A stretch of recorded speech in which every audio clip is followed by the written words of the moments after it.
Hello everyone, the Skilled Roy here, back with another Legends of Runeterra video. Now first of all, I just want to apologize, I did miss on some champion reveals. Unfortunately, I was really busy with work and that unfortunately took a priority for me. However, I am here for the Udyr reveal, so let's go ahead and jump in and see what he's all about. Alright, here we go. Udyr answers to the animal spirits. So he is a 5 mana, 4/4. When I'm summoned or strike, create a stance swap in hand, of course, from his league kit. If you have one, reduce its cost to 0. Interesting. So that's kind of like how Zoe's sort of works. You've damaged the enemy nexus 7+ times in this game. Okay, that's actually pretty easy, right? Because like Plunder does it pretty easily, and they are 5 times in 5 different rounds. So like being able to do that in this sort of situation is actually pretty easy, I feel, because 7 times is actually just like an impact creature, for example, would actually hit twice technically. So this seems pretty easy. I call. We will show them where their spells can help. Oh damn. Okay, so more units can make these stance swaps, not just Udyr. That helps a lot, because that means when you play him to make it cost 0, it's gonna be huge. Yeah, look, see, make it 0, just like that. Okay, let's see these stances here real quick. So we got Bear Stance +2/+2. We got Wild Claw Stance +2/+0 and Overwhelm. Boar Stance, which is +0/+2 and regen. And then Ram Stance, which is deal 1 to everything. Wow. This is like a really good suite of effects, actually. You get almost everything you want. If you want to like punch through blockers, you got Overwhelm. If you want to kill a bunch of small units, you got Ram Stance. If you want to just do quick stat buffs, you got your Bear Stance. And if you have regen already, then you just go regen and you need to heal up. Like this is a really good suite of just generally good Freljord effects. Really solid. Fire ram. That's me insanely good on Scar Grounds, Jesus. You could have fought by my side. Ices everything, yeah. You should have fought beside Sejuani's. Damn, okay. Cool, get the trades off, yep. Stances again, so they're 3 mana normally, that's the thing to note right there. Spears Unleashed, grant your allies ++1, then deal 1 to everything. Ooh, for 5 mana, that's actually pretty decent, actually. That seems like actually not bad, especially as a champion spell. Like, you're pretty happy with that a lot of the time. Yo! Whoa, that level up is so cool! What the fuck? Hang on.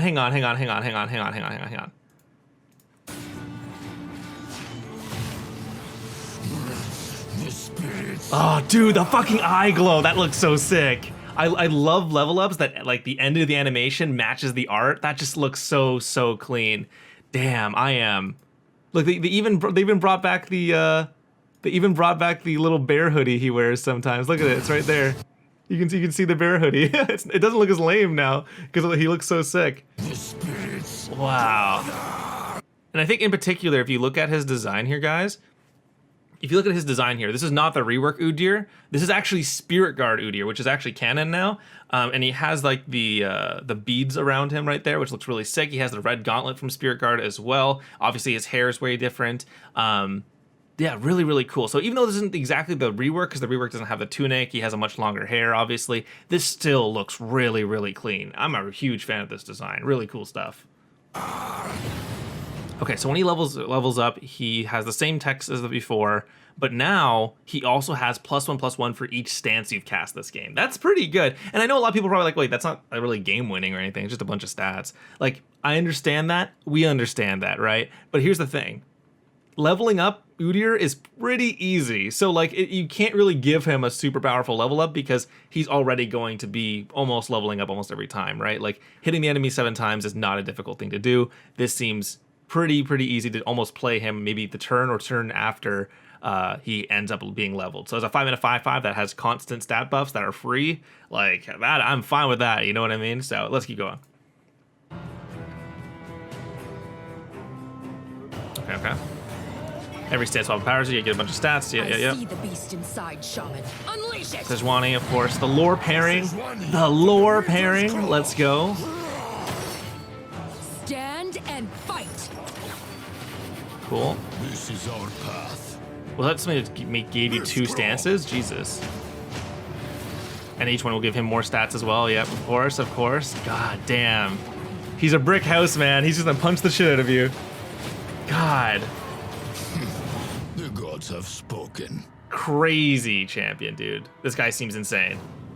So first, I'd like to review some of yesterday's cards that I missed, so let's go ahead and go right through them. First up, we got the 4-mana 3/3 Merc Wolf Shaman.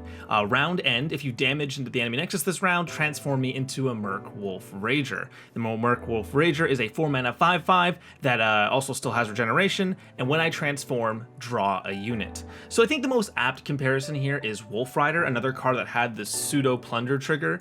And then basically once they entered, you got a free mana gem, which was pretty decent overall. However, there was sort of this general issue with a lot of the Freljord plunder package in that while they could activate their keywords after combat, they were never so good at doing it during combat. Prior to combat, I mean. This means that like the powerful units and stats you might want before you start your attack would almost always have to come afterwards, which would be kind of an issue. And as we're sort of seeing here, that's sort of something similar that's going to happen here with the fact that it's all round end, which means that inherently, even after you play Merc Wolf Shaman or anything like that, like these sort of situations, you won't be able to get that 5/5 and draw a unit too easily. It'll always happen at round end. However, there is a benefit though. This does mean that you can play Merc Wolf Shaman on the board prior to your attack, get the attack with the Merc Wolf Shaman, and then it'll still transform as long as you've dealt the damage. Also, for example, let's say you play it on turn 4 and then you use like a warning shot the turn after, it's still going to work. That means basically no matter what happens for these transforming cards, you're gonna get the upgrade eventually, almost inherently, and that's really, really great. And that's something that the flexibility that Wolf Rider didn't really have, for example. Not to mention a 4-mana 3/3 regen it's pretty decent, like it's fine.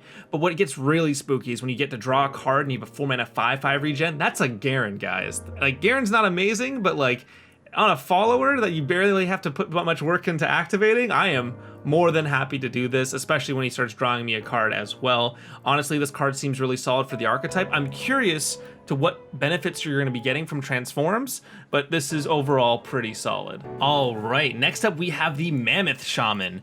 6 mana, 4/4 Overwhelm. If you damage the enemy nexus this round, transform into a Mammoth Rager. Mammoth Rager is a 6/6 instead, and it has round start, grant me +2/+2. This means if you say attack with Mammoth Shaman on turn 6, you deal damage, you then flip at the end of the turn, and then that means the next turn start, they are actually going to be an 8/8 because they get the +2/+2 from the round start, and then they also get +2/+2 from transforming. So they're actually pretty sizable. They're basically almost double their overall stat total for the downside that you're essentially paying a little under curve for what you're really getting there. So what does this mean? In general, this means that on turn 6, if you're attacking, this card isn't too great because you're really not going to be making good uses of it. And even if you get the attack off, you're only really attacking for 6 mana 4/4 Overwhelm. It's kind of like, it's fine. They're probably gonna have a good removal spell for it too. However, Mammoth Shaman does get really good when you get, like, say, an open attack on turn 6 or an open attack on turn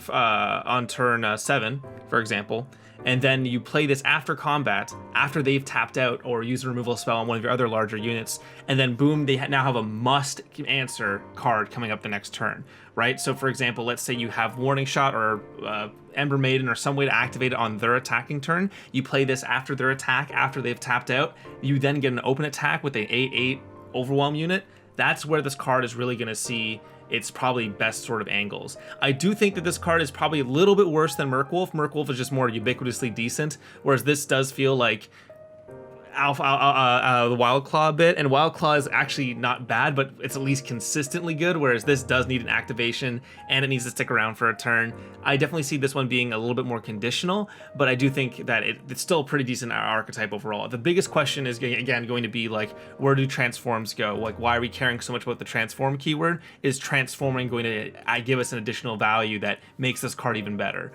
So that's where the question is really going to be, and I think that's probably going to be coming with Gnar, but overall, not bad. Pretty solid design here. Okay, next up is Bone Scryer. This card is absurd. This is, of course, the 2 mana 0/5. When I survive damage, deal 1 to the enemy nexus. This is obviously shades of Crimson Disciple in Noxus, the 2 mana 2/3 who does 1 damage when it's damaged as well.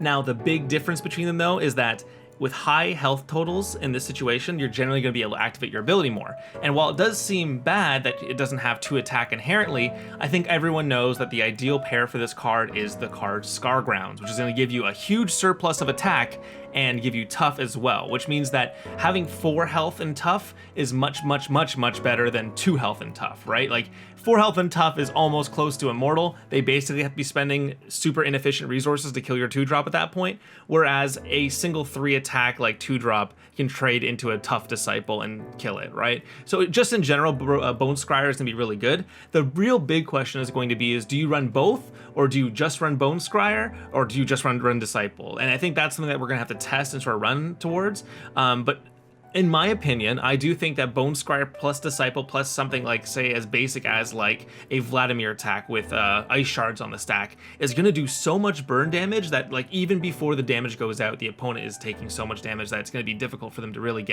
even stop you. You're just doing so much damage to them every turn just by existing that it's going to be really hard for them to fight into. Not to mention the sheer ability that this thing is going to be able to block with an Ice Shards. If you have like turn 2 Bone Scryer, turn 3 Scar Grounds, turn 4 they open attack into you and you have Ice Shards, they basically will lose if they have any like sort of aggressive hand. And I think that's really powerful. This card is deceptively, not deceptively, it's very good. And the real question is, how good is it going to be? I think is the real question there.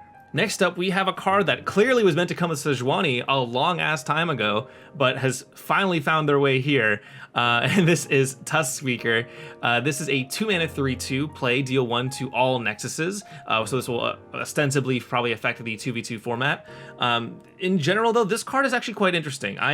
I think this card really helps solve an inherent issue that Freljord really had, especially in the Plunder archetype, where they had very few ways to reliably activate their Plunders before combat. This meant that they were kind of in these situations where they were constantly getting screwed over, where they couldn't play any of their Plunder cards because they didn't have any ways to activate it, which means they had no units on board, which means they couldn't activate Plunder, right? So it just sort of became this cyclical loop, and that's why you saw so many Plunder decks just end up being entirely Bilgewater with just Sejuani as their splash cards. Whereas with the cards like Tusk Speaker now, I could genuinely see that like Plunder becomes the true dual region archetype it was meant to be, and not the mono Bilgewater deck, you know what I mean? So overall, I think that's sort of where this deck is probably going to be shining the best in. Tusk Speaker is going to just slot right nice and easy into Plunder, but I do think that in this archetype it's also going to help you a lot as well, being able to just play this after, say, playing a Murkwolf Rager, for example, Murkwolf Shaman, for example, and be able to get the guaranteed damage on the opponent's defensive turn.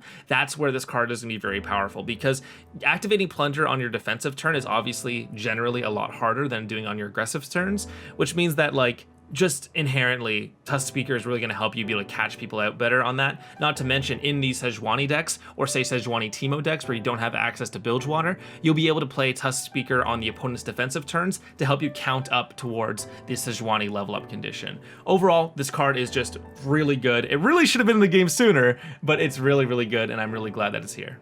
All right, now we're getting to the cards that were shown with Udyr, and we have Vulpine Wanderer, the 2-mana 2/2. When I'm summoned, create a stance swap in hand. Now, stance swap, as we saw, is 4 different buffs, kind of similar to almost Aphelios guns in a way, where they are all slow speed and they all give a benefit. So first of all, we have Bear Stance, which is +2/+2. Then we also have Boar Stance, which is +0/+2 and regen. We have Wild Claw Stance, which is +2/+0 and Overwhelm. And finally, we have Ram Stance, which is deal 1 to everything else. Now, each of these is obviously really cool and interesting in their own way. But let's go over the stance strength first, because that's something that's going to be a part of the entire rest of the cards we're looking at here. So first of all, I do think, generally speaking, Bear Stance is probably the weakest. Not because it's bad, but because it's probably going to be the least relevant to what you need. The keywords that you're going to be receiving, both with Overwhelm and Regeneration, you're going to try to aim for those probably first, and then once you have both of those, then you're going to start just pumping on Bear Stances. Then, Alternatively, Ram Stance is really, really good in Scar Grounds, or if the opponent is trying to go wider than you. In most situations here, Udyr is pretty much guaranteed to be one of the larger units on the board just because of how inherently you're going to be buffing one unit with these stances. They're very powerful buffs on a single unit, which means the enemy's most likely option to fighting you is either removing it or going wider than you. So if they try to go wider than you and play a bunch of like X1 health units, you have Ram Stance to punish them. And if you're in Scar Grounds, that also benefits your board immensely as well. So in general, each of these stances is pretty solid. However, the 3 mana cost is a little high, so Udyr discounting it to 0 is really good. But even if you just consider this as a 2 mana 2/2 that gives you one of these 4 spells, Wildclaw Stance is kind of like a Zenith Blade, you know? Ram Stance is a slow speed Ice Shards. Boar Stance is pretty decent actually in most situations, just getting a bunch of health and regen can really dissuade an attack really, really quickly. And of course the +2/+2 is really good if you just need to be the biggest man on board really quickly. So honestly, all these are really solid, and the fact that they're not fleeting and the fact that they can just stick around after you play like just a 2 mana 2/2, that's really, really good. Like think about how much power and value Conchologist typically gets. Obviously Conchologist is a bit crazy, and I'm not to say this is exactly like that, but this is still pretty good. Like it gives you a wide variety of solid buffs that almost any Freljord unit could use, and hell, many units outside of Freljord obviously can use it as well. So overall, this card is really going to be really crucial, and in a weird way, I almost think it's even more flexible than Udyr is. This card is very, very good. I'm really impressed with this card. Okay, next up is the 8 mana 8/8 Wrath of the Freljord with Overwhelm. Enemies with 3 or less power can't block. That is... Oh man, so everyone knows I'm a fearsome gamer. Everyone knows I play fearsome all the time, and this is super fearsome in the region that is known for lowering the enemy's attack. This is genuinely very spooky. It actually feels like a really great pairing, like alternative to Ashe essentially, whereas Ashe is like the all-in Frostbite champion who you want to go all about that. This is actually not bad. If you play this on 8 and you win that turn, this is genuinely not too bad, especially if their only real response to this is on like an open attack. They can't remove it because they won't be able to block yet. Like this card is really, really decent. It's better than people think. I'm not sure it can see too much play because again, 8 mana is a lot of mana, but like if you play this on their turn 8 after they've attacked, and then you open attack on turn 9 with Wrath of the Freljord, even if they have removal for this, they are not really able to stop you because they still won't be able to block because the removal spell will be on the stack, and therefore Wrath of Freljord will still be active during the declaration of the attack, which means they still can't declare blocks, which means you can still hypothetically win the game really easily, even if they have that vengeance when they untap on turn 9. So like overall, this card is, it seems like the dumb like late game card that's never gonna happen, but this is actually relatively close. This one feels like one that is like, it's fairly close to being there because its aura effect is so powerful, and if you ever get an attack off with this aura on, you almost always win. It's kind of crazy. So we'll see what happens with this. I definitely think this is gonna be underrated by a lot of people. It is just barely close enough to being good enough to be like actually playable. We'll see. Alright, next up we have Hayara Allsear, the 6 mana 5/5. When I'm summoned, create a stance swap in hand. It costs 0 this round. So you can kind of think of this as a 6 mana 7/5 Overwhelm, a 6 mana 5/7 Regen, a 6 mana 7/7, or a 6 mana 5/5 deal 1 to everything. That's how you can kind of see it. Obviously with some added flexibility because you don't need to play the stance swap this turn, only the discount is that turn. So obviously you do want to play it, but you won't be punished if you can't. So overall, these types of cards of high cost and decent stats aren't too bad by any means, but it is a little slow and it doesn't really create much value after you've already played it. You get the stance swap for 0, and that's great for sure, but in the late game, you're most likely going to have a lot more mana to be working with anyways. You generally don't really need to be casting this. It does feel a little too slow and too late. Like if you took a bunch of health penalty off this and made the stance swap free and got it like relatively early, I'm thinking like move this down to 3 mana, give it way less stats obviously, and give it the same effect. That's a lot more interesting to me. Unfortunately, as it is right now, it's kind of just like, you know, it's just not that relevant to me, I think, unfortunately. It's a solid idea, but it definitely does feel a little weak. Mostly because like there's probably better targets to be playing. Because if you're going to be playing this, you're going to want to cast the buffs right away. If you're going to be doing that, you're going to be playing Udyr. You're already going to have stance swaps from Vulpine. Like, this card just doesn't seem that good to me, unfortunately. I think this is probably one of the more clear misses out of the set. All right, next up is Shamans Call. You get 2 fleeting 0-cost stance swaps in hand. So this is obviously kind of you're paying up front for them because it's 6 mana and stance swaps typically cost 3. So this is actually pretty okay. It's not too bad. I think where this card is actually going to be its strongest is in decks like Scargrounds, because you'll be able to play Shamans Call, grab 2 Rams, and then just nuke their board twice, essentially avalanching their board and dealing 0 damage to your board, activating as many of your take damage triggers as possible, as well as just being able to be generally pretty strong. And I think a 6 mana deal 2 to every enemy's board and grant all your allies +2/+0, that's pretty good, obviously, already. But this card allows you to go into many different sort of tangential variants of that. You can do 1 damage everything and then give something overwhelm. You can do 1 damage everything and then give something +2/+2, etc, etc, etc, etc. I'm not gonna go through all the permutations there. But in general, this card is better than it seems. I do think it is still way too slow in most situations. I could see it maybe being like a 1, maybe a 2 of in Scargrounds, but I think the biggest issue is for Scargrounds that there's better ways to get access to stance swaps now, and I'm not sure if I want to be spending this much mana on this inherently. Overall, it's not a bad idea though, and I think it's really cool. We'll have to see if it's able to sort of do well as this in the future. All right, next up is Udyr's champion spell, Spirits Unleash. The 5 mana, grant your allies +1/+1, and then deal 1 to everything. So unfortunately, I do think that this card is only good in 2 scenarios. One, as Udyr's champion spell specifically, because it's a pretty powerful effect, but you never really want to main deck this type of card. It's great to have when you need it, like when the opponent's going super wide and you need to answer them. This card is great to have, but that's really hard to really sort of imagine that scenario really being good for you. Basically, the one scenario where Spirits Unleash is very good is where you have a decent sized board and then they have a lot of weak units, and then you want to Spirit Unleash, buff your board, deal damage to their board, and be happy about it. Generally speaking, I don't really see that happening. The only deck where I see that happening quite frequently, actually, is Scargrounds, where I think this card might see maybe 1 or 2 of in that deck. But as Udyr's champion spell specifically, it's actually pretty decent because if you don't need it, just hold on to it, and then you have an extra copy of Udyr when they try to remove it, and if you do need it, then just cast it and you're happy about it, right? So it's like that situation with Keeper's Verdict and Poppy. No one really wants to run Keeper's Verdict, but as Poppy's champion spell, it's incredibly good, and that's kind of how I see Spirits Unleashed. So overall, decent card as Udyr's champion spell, but I wouldn't run this as a solo, except for maybe Scargrounds.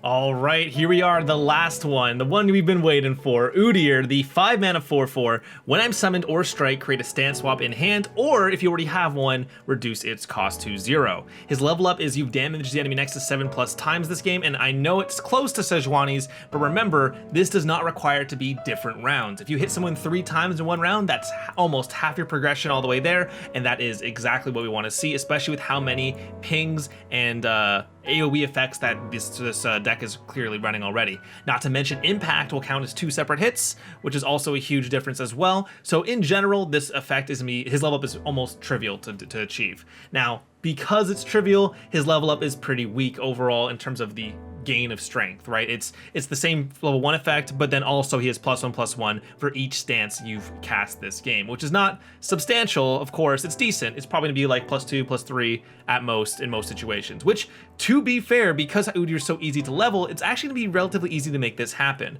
right? In most situations, I would say turn 5, turn 6, you could probably get Udyr leveled. Remember, if Sejuani and Gangplank can hit turn 5, turn 6 level up pretty easily, I'm fairly certain that Udyr can do the same as well if you really want it to be. And so I think I'm pretty happy with Udyr overall. This card is pretty solid. Now let's talk about a couple things though. In general, he is relatively slow, right? Because not only does he have to be played, but then he also has to strike as well, which means that you are going to take a little while before your stance is online. Which is why I think it's really crucial to make sure you're running at least the Vulpine, for example, which is the 2 mana that has a stance, so that when you play Udyr, that stance costs 0, and then you can give him enough stats to then be able to attack in and do things for free. Now, we'll see exactly just how powerful like it ends up being, because hypothetically, let's say he hasn't leveled up yet, you have the 0-cost stance in hand, you play 5 mana 4/4, you then use the +2 regen stance, and then you kind of have Trundle, right? Like it's basically a Trundle who can shift his stats and keywords around depending on what you need. And while that might not be as raw powerful in the exact deck that Trundle is, I'm not suggesting we replace Trundle in anything, of course. the overall idea of the card allows you to have a lot more flexibility across your deck. And even if they answer Udyr immediately, you're able to still generate value. And to me, any card that is going to give you some sort of upside, even if they die, is always going to be at least somewhat decent, because that means you're always going to be going some value above like +1 essentially over what the opponent has. So like, for example, let's say I play Udyr, they vengeance my Udyr. Not only did I gain 2 mana on it because they've spent 7 mana on my 5 mana card, but I also got a Stance Swap in hand, which is, sure, not an amazing buff spell, but it's something. And adding an Overwhelm or adding regen to something in mid to late game scenarios is pretty game changing, right? So like, in these situations, I think Udyr's value is gonna be substantially like, a lot of people are gonna underrate him. Just inherently, people are gonna underrate this card, because the idea of being okay with champions dying and then just getting value and winning incidentally is not as flashy, and it's not as cohesive as what most people would kind of look at. But I genuinely do believe that Udyr, I don't feel bad when I play Udyr in almost any scenario. Like, this card will always feel good. He always has something to be doing. There's no real gameplay scenario where I'm playing Udyr and feeling like I'm going to lose the game.